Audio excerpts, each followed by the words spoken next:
Estimados clientes, bienvenidos a este video de proyecciones económicas realizado por Alianza. El día de hoy, como es costumbre, vamos a contarles las proyecciones que tenemos para el año 2019, tanto en variables económicas como en activos financieros. Hoy es 9 de noviembre, faltan 50 días para que acabe este año y vemos que es el momento apropiado para contarles nuestro video económico. Nos acompaña nuestro economista en jefe Felipe Campos y con él vamos a tener un diálogo ameno, breve y concreto sobre los temas que les acabé de nombrar. Vamos a empezar con crecimiento económico. Felipe, este año la economía podría cerrar con un crecimiento cercano al 2.8%, un poco arriba de las proyecciones que habíamos hablado hace un año. ¿Qué esperamos para el año 2019? Sí, en Alianza estamos ligeramente positivos, de pronto más que el mercado. Estamos esperando un crecimiento económico 2019 cercanos al 3.4. Piensen que el mercado está cercano al 3.2, estamos un poco optimistas. Estamos pensando en una mezcla de dinámicas que se están dando para el próximo año que ya están establecidas en el 2018, como la fortaleza del petróleo, el estímulo que está dando el Banco de la República en tasas durante todo el año con tasas muy bajas, que son difíciles de descarrilar. Entonces aquí la pregunta es, ¿qué tanto nos vamos a desviar de ese 3.4 con los nuevos eventos que están llegando, como la ley de financiamiento, que aún no conocemos cuál va a ser la figura? Y esa va a ser, digamos, el pequeño descuadre que van a tener los economistas. Yo creería que va a ser un número cercano al 3.334 y unos puntos más arriba, unos puntos más abajo, depende de las nuevas noticias que van llegando. ¿Qué nubarrones ve usted que podrían afectar ese 3.4 o el crecimiento del 2020 en Colombia? Yo creo que el primer nubarrón clave es la ley de financiamiento. Y claramente vamos a tener un ruido en términos de consumo arrancando el año. Eso va a depender, por supuesto, de qué tan grande dejen el cambio en el IVA, qué tanto afecte la base, cuánto quieran recoger por ese lado. Yo creo que ese sería como el primer golpe para el 2019. E insistir un poco que descarrilar el 2019 es bastante difícil, porque el 2019 va a tener el impacto positivo de la fortaleza del petróleo 2018, el estímulo de tasas y de alguna forma también la tendencia que va a ir comenzando a mejorar. Yo creo que el consumo va a comenzar a captar esa bajada de tasas de los últimos 2 años, va a comenzar a impactar positivamente el consumo. Ahora más adelante hablemos del impacto que podría generar la desaceleración de Estados Unidos sobre la economía colombiana. Si quiere hablamos sobre eso más adelante. Listo, entonces queda claro el primer tema de crecimiento económico, una proyección del 3.4% que tiene Alianza. Hay que tener en cuenta pues el resultado final de la ley de financiamiento, ver si la reducción de impuestos de renta se da, ver si genera algún efecto recesivo el aumento del IVA a la mayoría de bienes de la canasta familiar y tener en cuenta lo de la economía americana, del que vamos a hablar más tarde. Hablemos de un segundo tema, el tema de inflación y tasa de intervención. Este año la proyección que teníamos era una inflación cerrando alrededor del 3,5%, creo que podría estar por esos lados. ¿Qué vemos en Alianza para el 2019? En Alianza aquí ya está el contraste, hemos sido bastante pesimistas en temas de inflación. Teníamos la más alta para el 2018 y ya todo el mercado terminó ajustándose más a nuestro número. Para el 2019 ya pensábamos que iba a ser bastante inflacionario sin la ley de financiamiento, sin ese choque que vamos a tener en términos de IVA. Sin ese número, nosotros nos imaginábamos una inflación llegando al 3.9 el próximo año, muy en contraste con el mercado que tiene un 3.2. Entonces, sin ley de financiamiento, y ahorita vamos a hablar de eso, que obviamente puede tener un impacto inmenso o moderado dependiendo de cómo lo negocien, Alianza ya estaba cerca de 0.7% por encima de lo que tiene el mercado. ¿Qué está viendo Alianza? Por supuesto, tenemos una visión muy particular acerca del dólar, que ustedes la conocen y la vamos a hablar más adelante, pero nosotros sí creemos que cuando usted ya no tiene un dólar cayendo, muchas de las dinámicas que hicieron bajar la inflación, sobre todo en la mitad del índice, que son alimentos y transables, ya no existen. Y arrancando el 2019 vamos a tener esos dos componentes, de hecho los más volátiles del índice, creciendo a tasas muy bajitas, cercanas al 1 o al 2%, que no es lo normal de ninguna de esas.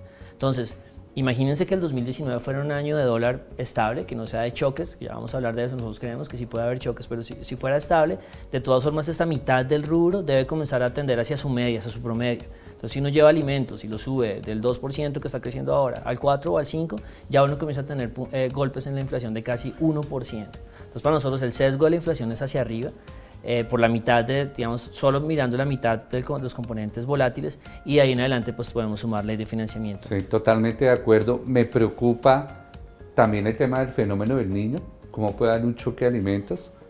Me preocupa también la devaluación reciente. O sea, hemos visto que acá la inflación se dispara cuando el dólar se dispara, y me preocupa también lo que usted dice, el choque del IVA. Es decir, si la inflación puede sorprender al alza, pues las tasas de intervención del Banco de la República sin duda van a ser al alza. ¿Cuál es nuestra proyección de tasa de intervención? Claro, el tema de tasas va a depender mucho, por supuesto, de hasta dónde pueda llegar la inflación, pero en este momento la pregunta que uno se debe hacer es, ¿va a subir mucho o va a subir bastante? Pues pero de todas formas el banco debería subir, y esto es un contraste con lo que está pensando el mercado hoy en día. El mercado no ve al Banco de la República subiendo más de 2 o 3 veces. Cuando uno mira, no las encuestas de analistas, pero cuando uno mira los bonos, los títulos, implícitamente no están descontando más de 2 o 3 subidas. Ahí nosotros de hecho vemos una gran oportunidad de inversión, porque o el Banco de la República hace 2 o 3 subidas, en cuyo caso los títulos igual le van a rentar bien, o hace más, y en cuyo caso va a haber una gran oportunidad ahí para aprovecharlo. Nosotros pensamos que el Banco de la República debe subir por lo menos 4, pero deben ser más de 4. Va a depender, por supuesto, mucho de estos factores de hasta dónde llega el dólar. Si el dólar se sube en el primer semestre, le va a pegar a la inflación en el segundo semestre, tiene cierto rezago, va a depender de la ley de financiamiento. Nosotros en una medida cruda decimos, oiga, la inflación se puede subir hasta 3% adicional con una ley de financiamiento pura, por decirlo así. O sea, la inflación nuestra no llegaría al 3,9, sino al 7, en el caso de que la ley de financiamiento pasara sin ningún problema, pero eso no va a ser así. Pero si uno termina con una inflación, con un impacto de la ley de financiamiento más moderado, que nos lleve la inflación cercana hasta el 4,5 o el 5, que es lo que estamos pensando nosotros, el Banco de la República debería subir por lo menos 4 o 5 veces, llevar su tasa del 4,25 actual a por lo menos el 5,50, lo cual el mercado no lo está descontando en este momento. Es decir, 4,5 de inflación o 5 de inflación se sale de todas las proyecciones que tiene el mercado. Y en este momento, con lo que está jugando, de pronto el Banco de la República lo ha explicado bien, es mejor ley de financiamiento y un choque inflacionario ahorita y no ley de financiamiento y un choque posterior, pero con lo que se está jugando ahorita es con la credibilidad de la meta. Si volvemos a sacar la inflación por encima del 4 tan rápido, dado que solo estuvimos un ratico debajo del 4, las expectativas pueden variar, y en este caso el banco tiene que actuar. Entonces por eso el banco no lo puede dejar subir mucho. ¿Sabe también que me preocupa? Que si la ley de financiamiento llega a pasar muy parecida como está ahora, puede ser que en la negociación del salario mínimo el gobierno ceda en algo y aumente el salario mínimo más allá de lo que debería aumentar, y eso también genera un ruido en términos de inflación. Es decir, no parece loco que la inflación se trepe arriba del 4%. En ese escenario, el Banco de la República debería subir la tasa de interés, de acuerdo con usted, por lo menos 125, 150 puntos básicos. Es decir, esa tasa de intervención que está en el 4,25, pues fácilmente va a estar cercana al 5,5 en 12 meses, 18 meses. Luego un portafolio que está en tasa fija se va a ver muy afectado pues en este camino de 12 a 18 meses. Creería uno que quería estar un poco más indexado, ¿cierto? En IBR o en IPC. Sí, en este momento vamos a entrar en un periodo que no es fácil para los bonos, es difícil para la renta fija, después vendrán mejores periodos. La mejor forma de pasar en ese periodo es indexado, es estar con títulos a la inflación o al IBR. Listo, cambiemos de tema, pero sigamos en el mundo local. El tema fiscal y el tema tributario y la incertidumbre que genera eso. Hace un año estamos hablando si le bajaban la calificación a Colombia, pensamos que no, finalmente se la bajaron, no hemos perdido el grado de inversión. Si bien otra bajada, perderíamos el grado de inversión. ¿Vemos posible que perdamos ese grado de inversión? Que en 2019 venga un Moody's, un Fitch, un Standard & Poor's y diga, señor, usted ya no es BBB menos, sino es BB más. ¿Eso es probable en el escenario 2019? Yo creo que en el 2019 la probabilidad es relativamente baja. Lo que está haciendo, desde mi punto de vista, la tarea que está haciendo el gobierno es tratar de preparar las finanzas públicas para un siguiente choque. Y eso eventualmente se va a dar. El punto de vista es si uno cree que un choque puede venir antes o después. La debilidad que tienen en este momento las finanzas públicas, incluso con ley de financiamiento, es que no sabemos muy bien qué va a pasar a partir del 2020. Hay muchos huecos, los supuestos de ingresos petroleros, por ejemplo, que uno diría deberían ir bien, los supuestos ya son muy buenos, o sea, son demasiado altos. Entonces, en el 2020 los números vuelven a descuadrarse un poco. Entonces, la discusión de corto plazo se necesita, obviamente, tapar ese hueco que trae la ley de financiamiento de 14 billones. Una vez hagamos eso, nos van a poner un chulito y nos van a decir, perfecto, ustedes tienen el 2019 más o menos cubierto, no es que le vamos a mejorar la calificación, pero no se la vamos a deteriorar, pero el problema va a seguir estando ahí latente, y es, ¿qué pasa si hay un escenario en que el petróleo baje de 50? ¿Qué pasa?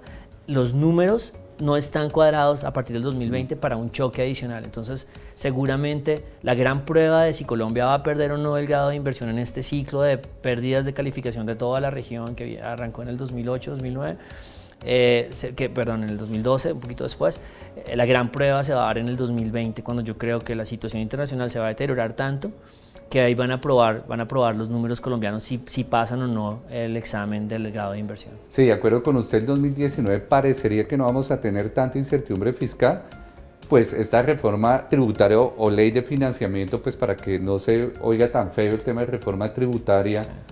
A los de afuera les debe estar encantando que acá pues la gente haga marchas porque dirán, pues ese presidente está apretando el cinturón porque lo que quiere el inversionista de afuera, que es el que tiene el 25% de los TES, es que le paguen su cheque, su cupón y su principal. Y cuando el de afuera percibe eso, yo creo que reduce su incertidumbre. Y el otro tema, la reforma pensional.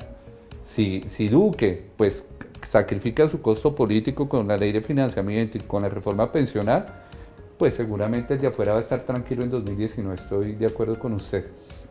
Venga, cambiemos ahora de tema y vámonos al escenario externo, que es lo que usted ejemplifica con el tema del viento y el tamaño de la vela.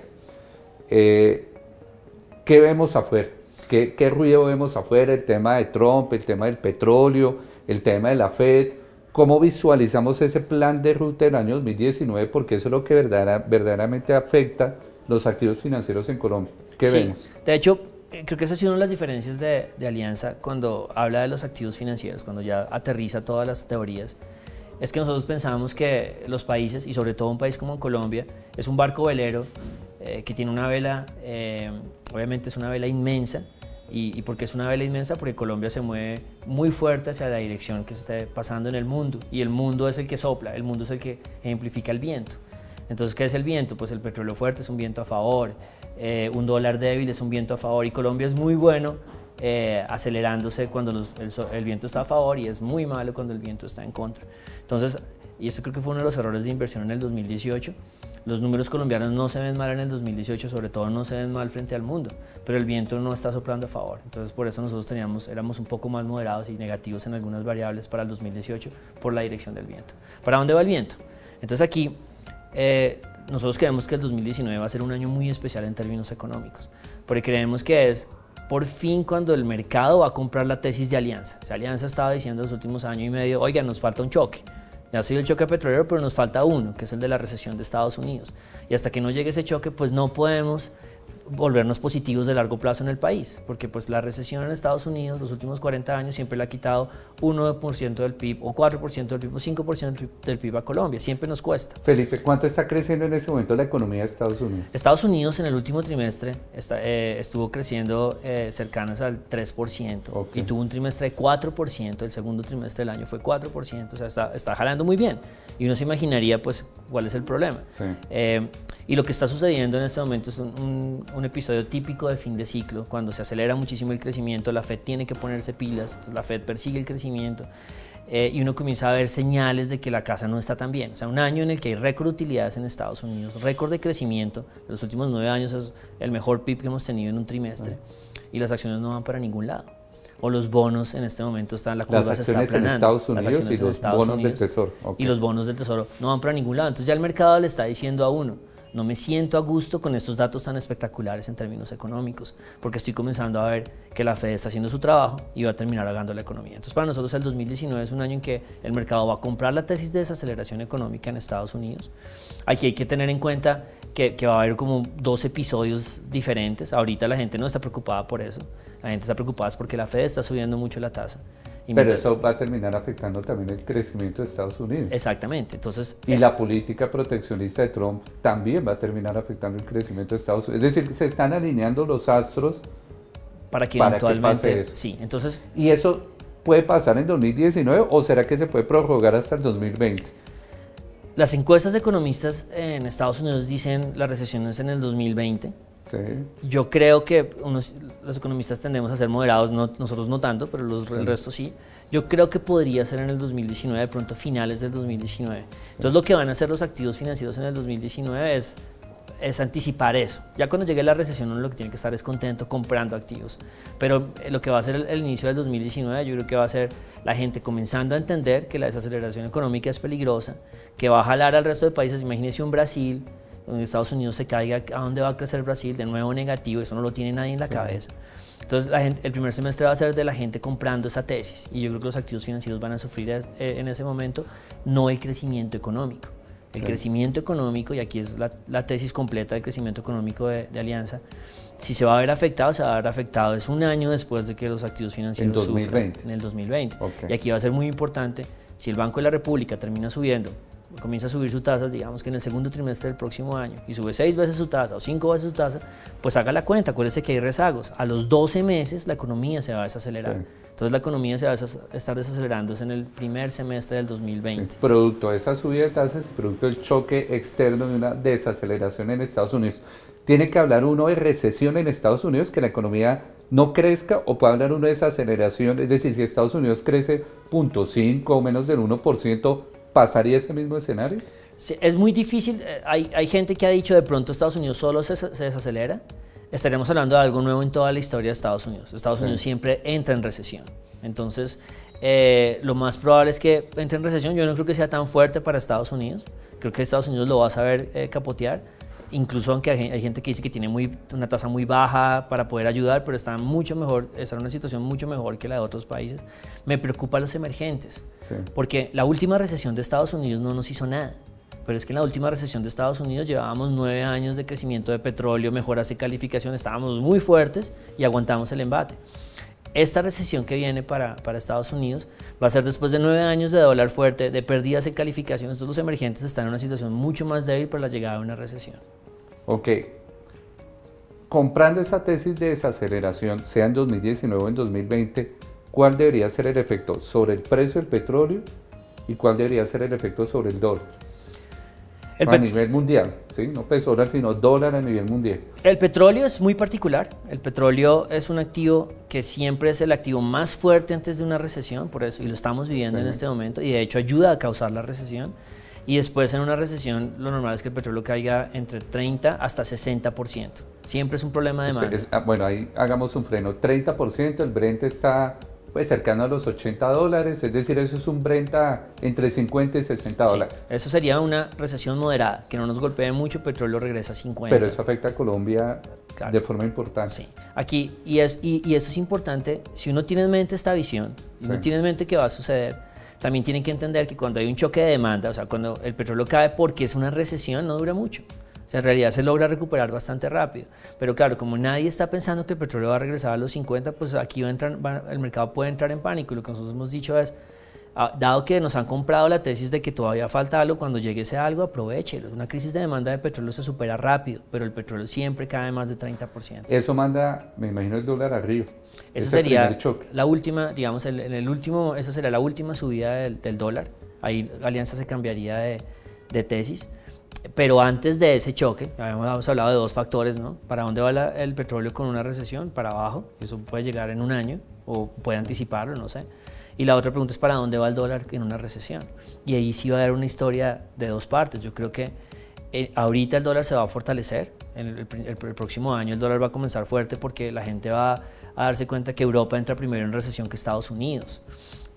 O que Japón está mucho peor que Estados Unidos. Entonces yo creo que antes de la recesión el dólar se va a fortalecer. Es decir, podríamos tener en primer semestre de 2019 una devaluación. Exacto. ¿Cuáles serían los rangos de dólar? El año pasado estimamos unos rangos de dólar. El primer semestre más bajito, el segundo semestre más alto y finalmente pues se dieron unas cosas. ¿Cómo serían esos rangos de dólar para el 2019? Si el escenario que estamos planteando comienza a detonarse rápidamente, el 2019 puede ser un año atípico. Recuerden que el dólar siempre o generalmente tiene el primer semestre hacia abajo y el segundo semestre hacia arriba. Hay una estacionalidad bastante fuerte y este año se dio perfecto. Si el 2019 entra con ese tema de la desaceleración económica y la gente resguardándose en Estados Unidos, en dólar y todo esto, es muy posible que tengamos lo contrario. Un primer semestre de presiones en el dólar al alza, en donde en Colombia eso podría ser, supongamos que el año lo terminamos tranquilos en 3.100 o en 3.050. Eso significaría un dólar viajando a esa zona, a la zona máxima en Colombia, que es el rango entre 3.200 y 3.450 en el primer semestre. Y puede que en el segundo, de hecho, sea contrario. Si ya las cosas se calman un poco, puede que en el segundo podamos tener algo de fuerza revaluacionista no tan fuerte. Aquí el mensaje final para mí, creo que la gente ya lo aprendió en el 2018, es que es más importante el dólar que el petróleo para Colombia, que son dos cosas separadas, que a veces se unen. Entonces puede que cuando llegue la caída del petróleo, nuestra moneda ya haya descontado gran parte del choque y la caída del petróleo no sea tan grave. Y sería interesante ver el petróleo cayendo aquí y la gente preguntándose por qué el dólar no sube más. Y la respuesta va a ser porque el dólar ya subió, que fue lo contrario en el 2018. Ok, el euro que está a 1.13, 1.14 y que termina impactando pues el peso dólar, ¿será que ese euro se cae? Sí, yo creo que el euro va a mantener la estabilidad este año. Sí. O sea, puede terminar en 1.15, 1.16 como está en este momento. Pero sí creo que cuando la desaceleración venga, la gente se va a preguntar ¿quién está mejor? ¿Estados Unidos o Europa? Y la respuesta va a ser siempre Estados Unidos. Estados Unidos está gobernado por una persona, lo quiera uno o no lo quiera. Sí. Tiene una Fed que tiene un montón de tasa que puede bajar ya y una Fed que puede incluso volver a comprar bonos. Europa tiene países que están gobernados por 5 partidos políticos, nunca subió tasas, por supuesto nunca dejó de comprar bonos. Entonces para mí, cuando la gente se enfrente a esa decisión y tiene tesoros americanos, los bonos en Estados Unidos están pagando más de 200% por encima de los bonos en Alemania. Cuando la gente esté enfrentada a la decisión de dónde me resguardo cuando venga la desaceleración, la elección va a ser Estados Unidos y yo creo que eso va a llevar al euro por lo menos a la paridad, al 1. Pero eso significa que va a ser difícil en Colombia ver un dólar abajo de 3.000 pesos en 2019? Sí, yo creo que es una pregunta bien importante porque lo hemos visto muchas veces y estos sustos terminan siendo sustos nada más. Sí. La única forma en que yo creo que pudiéramos ver un dólar abajo de 3.000 y sería temporal, sería si la Fed en la segunda, a mediados de diciembre, cuando termine el año, diera un mensaje de la Fed seguramente va a subir tasas a final de año, seguramente la Fed va a llegar a 2.50, pero si la Fed llega a subir tasas y da un mensaje de, oiga, por fin me estoy preocupando por la economía, nuestro dólar podría viajar debajo de 3.000, pero yo no veo un escenario que pase eso. Yo creo que Powell va a continuar con su discurso de subida de tasas hasta que la desaceleración económica ya sea muy evidente. ¿Hasta dónde la Fed va a subir sus tasas el próximo año?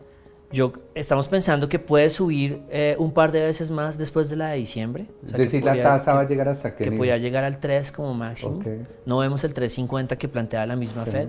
Y creemos que de hecho junio podría ser una buena estimación para la última subida de tasas Fed. Y de hecho eso podría cambiar la dirección del dólar. Podría ayudar mucho a que el dólar comience a perder valor a partir del segundo semestre. Ok, listo, ¿no? Queda muy claro, pues, por nuestro lado los temas, las proyecciones de Alianza en términos de crecimiento, entonces un mejor crecimiento económico, no el crecimiento boyante que teníamos en época del boom petrolero, cerca del 3,5%, una inflación que va a subir, que el mercado espera que suba, pero donde Alianza espera un mayor incremento, en el escenario base 4, pero con esta ley de financiamiento, con niño, con choque de, pues el choque del dólar podría sorprender a esa inflación al alza. Una tasa de intervención también al alza, que podría superar el 5.50.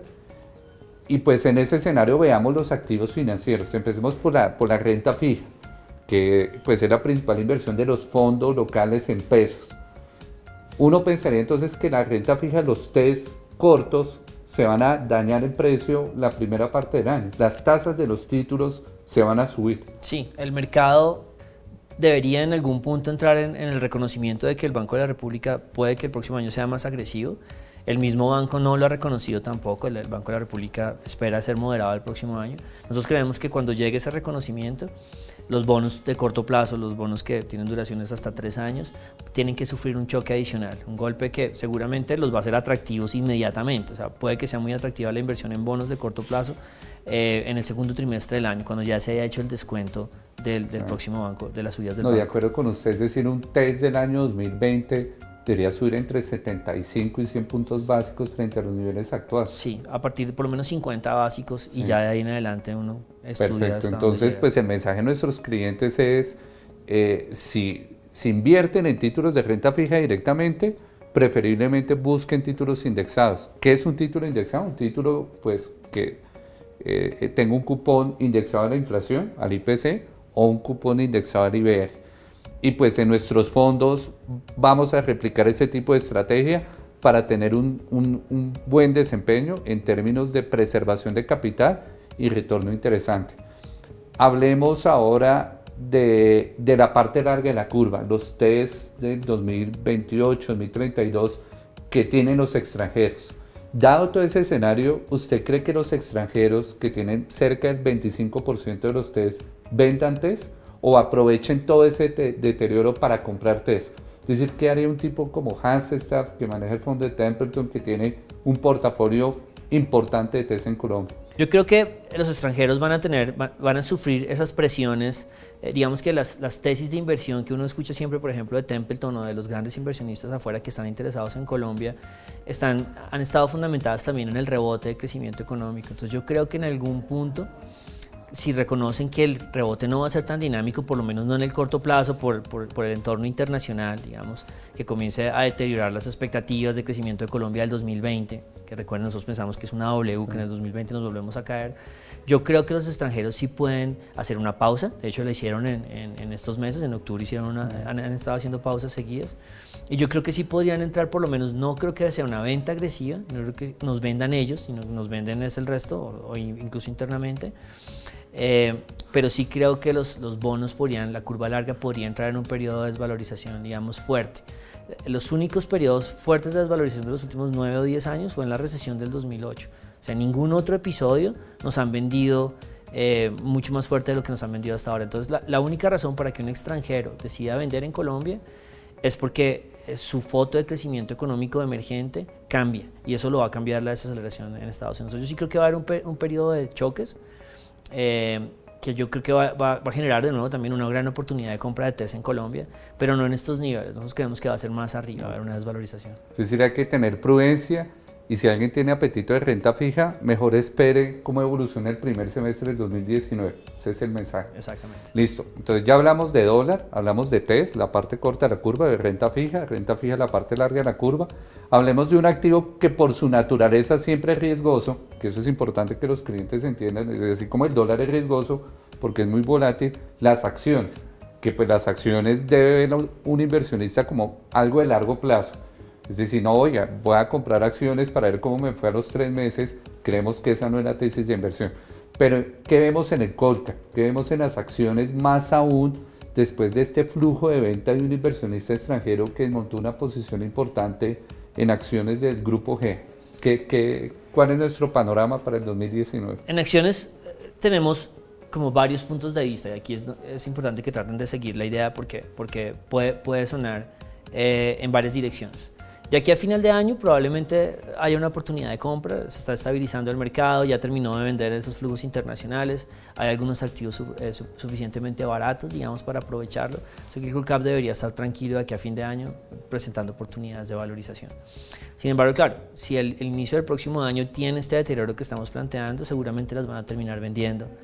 Y vendiendo de forma agresiva. Los emergentes los han sufrido, este año han sufrido bastante. O sea, a Colombia le fue muy bien. Si Colombia termina este año desvalorizándose 1 o 2%, casi cero, frente al 20% de los índices, ya eso es tarea lograda. Pero seguramente en el primer semestre sí debería haber un choque. Nosotros en el primer semestre si somos alcistas dólar, somos negativos acciones.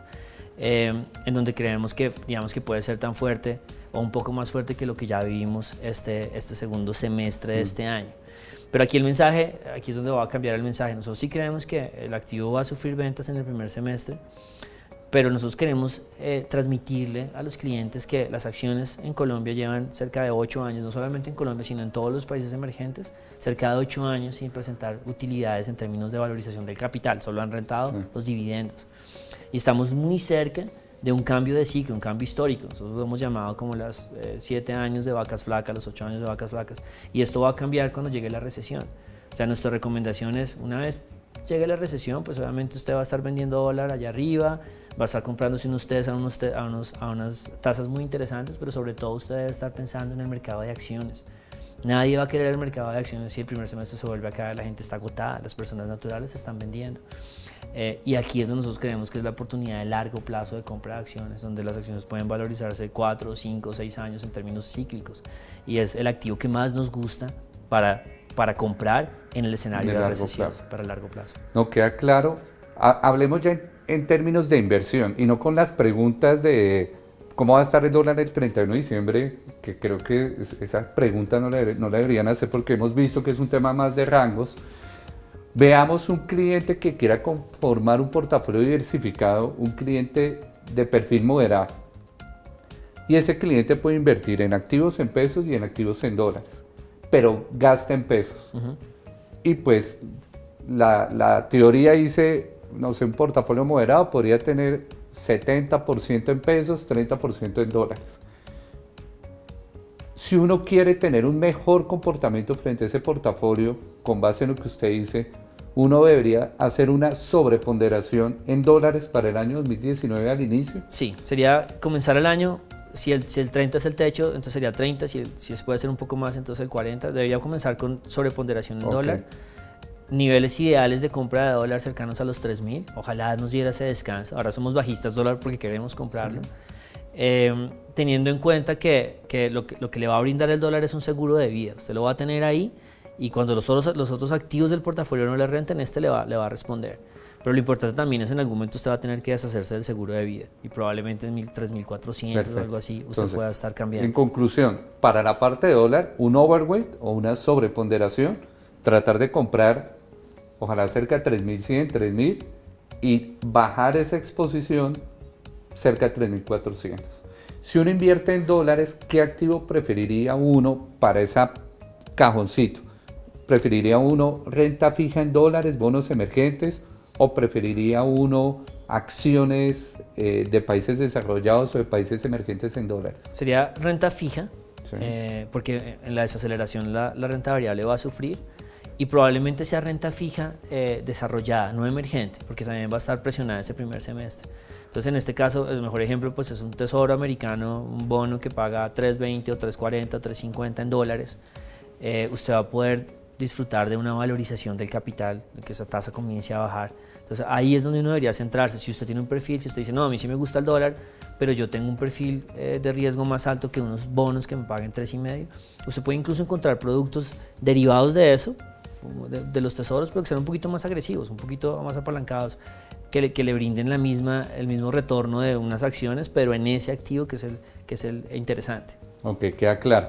Le cuento a nuestros clientes en Alianza, pues para el tema de dólares, tenemos en este momento dos fondos de inversión colectiva, un fondo que se llama Fondo Liquidez Dólar, que pues estaría en línea con la tesis de Felipe Campos, porque es un fondo que tiene una inversión en renta fija, países desarrollados, corta duración, y tenemos otro fondo que invierte también en activos en dólares, que es un fondo gestionado por Neuberger Berman, que es un asset manager global con amplia experiencia y un número interesante de activos bajo administración supera los 300.000 millones de dólares. Tenemos esos dos fondos donde nuestros clientes pueden lograr esta recomendación.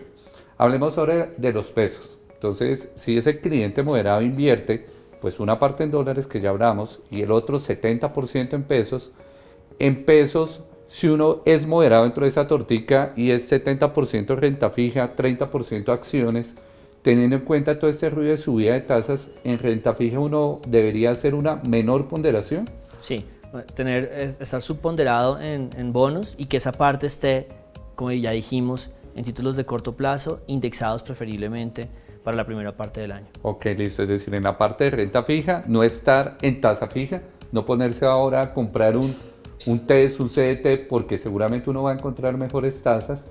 Y en la parte de acciones locales, no hacer overweight por el momento, no hacer sobreponderaciones y más bien aprovechar el ruido que usted dice para comprar en la corrección del primer semestre del año 2019. Sí, probablemente un portafolio, porque uno igual siempre va a tener acciones en el portafolio, tener un portafolio de acciones AAA. Probablemente las acciones que sufrieron ahora el Grupo GEA, por ejemplo, es interesante para tenerlo como la parte invertida en acciones y con un espacio de liquidez para hacer las compras en el primer semestre y llenar ese, y si llegar en algún momento a ser sobreponderado en acciones, pero al final del semestre, arrancar subponderado y ir comprando durante el semestre. Perfecto. En Alianza, para el mercado de renta fija, contamos con tres fondos de inversión colectiva, un fondo de liquidez de corto plazo, un fondo abierto, un fondo similar que se llama Fondo Gobierno, que también es de corto plazo, y un fondo que asume un poco más de riesgo de duración y riesgo crediticio, que es el Fondo Renta Fija 90. Pues vamos a recibir todas estas recomendaciones, nuestro equipo de Portafolios Manager van a seguir las recomendaciones de nuestro equipo para poder seguir adelante en este escenario retante que se nos viene en el primer semestre en cuanto a incremento de tasas de intervención por parte del Banco de la República. En la parte de acciones, Alianza cuenta con un fondo de acciones colombianas cuyo objetivo es vencer el Colca. Es un fondo que lleva con una gestión activa desde mayo del año 2018. Creeríamos que es el fondo con mejor desempeño frente a la competencia en cuanto a cumplimiento de promesa de valor y es un fondo que ha vencido al Colcap. Es un fondo pues, que en nuestras discusiones logramos desmontar, no tuvimos exposición en compañías de energía y creeríamos que si un cliente quiere tener acciones podría invertir en ese fondo y más bien invertir un poco más cuando corrija el mercado, ¿cierto? Sí. Estimados clientes, eso es todo. Esperamos que con este video tengan un panorama más claro para sus inversiones para el próximo año. Recuerden que en Alianza cuentan con un equipo de asesores debidamente certificados, debidamente capacitados y conectados con toda esta idea que acabamos de discutir. Contamos con un equipo de 150 personas debidamente certificadas que están listas para resolver sus necesidades y atenderlos de forma adecuada, teniendo en cuenta su perfil de riesgo y sus necesidades de inversión. Muchas gracias.